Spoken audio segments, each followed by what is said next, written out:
اعوذ باللہ من الشیطان الرجیم بسم اللہ الرحمن الرحیم السلام علیکم ورحمۃ اللہ وبرکاتہ۔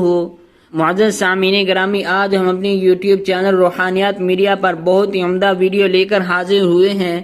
آپ اس پر عمل کریں، انشاءاللہ آپ کو بہت زیادہ فائدہ ہوگا۔ یہ ویڈیو ہے پیٹ کے بڑھ جانے کے بارے میں۔ بہت سارے ایسے حضرات ہیں جو پیٹ کے بڑھ جانے کی وجہ سے پریشان ہیں، آئیں وہ اس عمل کو کر کے دیکھیں، انشاءاللہ اس سے آپ کا پیٹ بہت ہلکا ہو جائے گا۔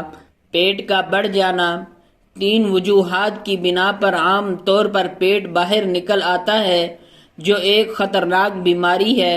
پہلی وجہ پیٹ بھر کر کھانا کھانے کے فوراً بعد پانی پی لینا، پانی، چائے یا مشروبات۔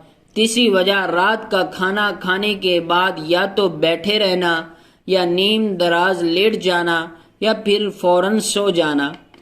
فرمان رسول اللہ صلی اللہ علیہ وسلم 1/3 کھانا، 1/3 پانی اور 1/3 حفاظت نفس کے لیے رکھے۔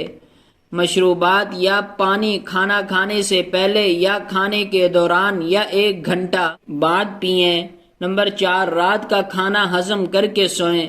سب سے بہتر یہ ہے کہ مغرب کے بعد کھانا کھا لیں، بعد میں عشاء کی نماز پڑھ لیں۔ اس سے آپ کو پہلا فائدہ یہ ہوگا کہ آپ کے پیٹ کا مزید بڑھنا رک جائے گا اور پھر انشاءاللہ آہستہ آہستہ کم ہونا شروع ہو جائے گا۔